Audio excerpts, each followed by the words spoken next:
Guys, आपका स्वागत है मेरे नए ब्लॉग में। तो ब्लॉग की शुरुआत कर रही हूँ रात के 7 बजे से। सुबह से बिल्कुल भी समय नहीं मिला, जैसे ही मुझे समय मिलता है तो मैं ये वीडियो को शूट कर पाती हूँ। तो आज का ब्लॉग बहुत ही इंटरेस्टेड होने वाला है। ब्लॉग को बिल्कुल भी मिस ना करिएगा, पूरा ब्लॉग देखिएगा ज़रूर, क्योंकि आज हम बोएंगे हरेला। और हरेला बोने का समय भी शाम का ही है। हम सुबह हरेला नहीं बोते, हम बोते हैं शाम को ही। और डिनर बनाने का समय भी इसी समय हो रहा है, तो दोनों काम एक साथ होंगे। और मैं हरेले नहीं बो पाती हूँ, मेरे हस्बैंड जी ही बोते हैं।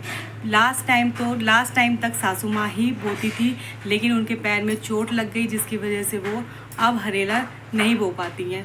वो उठ बैठ नहीं पाती हैं ज़्यादा देर तक, इसलिए मेरे हस्बैंड जी को बोला कि तुम ही हरेला बोना। उनके हाथ से हरेला बहुत ही अच्छा होता है। जब उन्होंने लास्ट टाइम हरेला बोया था तो बहुत ही हरा भरा हरेला हुआ था। तो मम्मी जी ने कहा तुम्हारे हाथ का ही अच्छा होता है, इसलिए तू ही बोले। तो अब मेरे बोएंगे हस्बैंड जी हरेला, जिसकी वीडियो मैं आपको ज़रूर दिखाऊँगी। तो गाइज़, हम जा रहे हैं हरेले के लिए मिट्टी और पत्तों को लेने के लिए। तो चलते हैं मिट्टी और पत्ते लेने।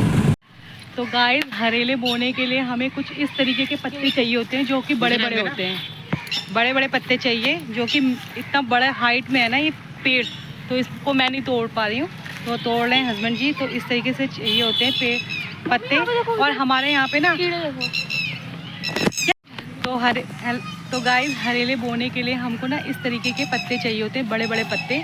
बड़े बड़े पत्तों में ना उसका एक पूड़ा सा बनाकर उसमें हरेला बोया जाता है हमारी तरफ उत्तराखंड में। तो हम जिस जगह पे रहते हैं वहाँ पर ईज़िली ये पत्ते मिल जाते हैं, क्योंकि जहाँ पे हम रहते हैं वहाँ पे कुछ इस तरीके के खेत हैं।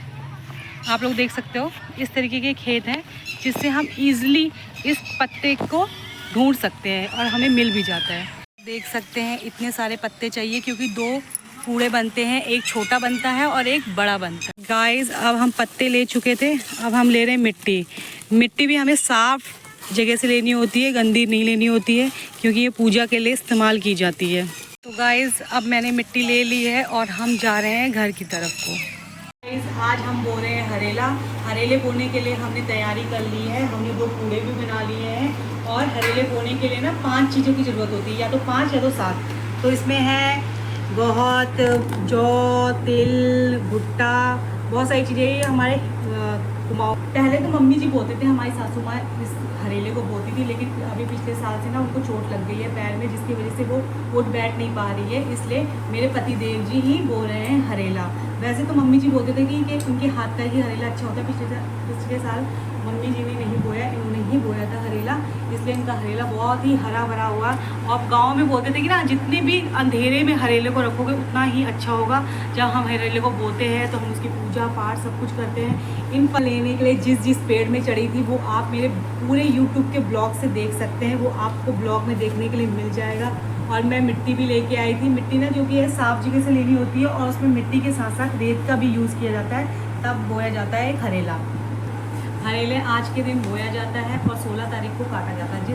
जिस दिन हरेला काटा जाता है ना, बनाया जाता है, मतलब कि काट कर बनाया जाता है, उस दिन से ही हमारा सावन का महीना शुरू हो जाता है। और उस दिन से आप लोग को पता है कि महादेव का जो है दिन शुरू हो जाता है, महादेव की भक्ति शुरू हो जाती है। महादेव का पावन पवित्र महीना आ जाता है, जिस समय शिव जी की पूजा करते हैं। डाल रहे हैं, देख सकते हो, मिट्टी और रेत मिक्स कर रहे हैं। थोड़ी सी मिट्टी डालेंगे, थोड़ी सी रेत डालेंगे, फिर उसमें डालेंगे थोड़े से हरेले का सामान, थोड़ा सा हरेले का सामान, सब सामान एक साथ जा रहे हैं। आपको यहाँ पे अंधेरा सा लग रहा हुआ है, इसलिए लग रहा है क्योंकि अंधेरे में ही हरेले को बोया जाता है, जिससे कि हरेला हरा भरा होता है।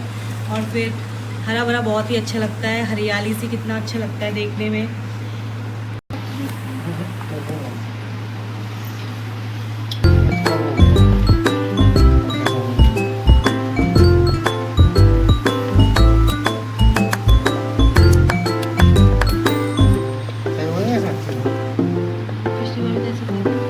बोलो मत, इसमें आ जाएगी।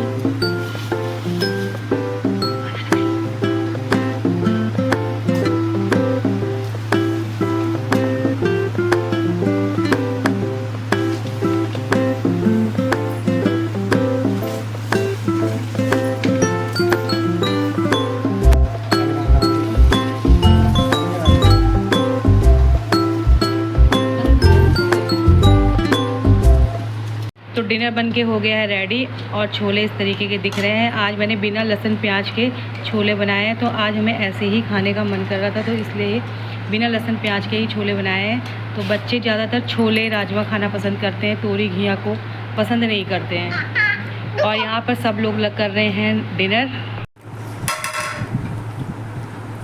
तो मैं भी कर रही हूँ डिनर। छोले बने बहुत ही टेस्टी, बहुत ही ऑसम।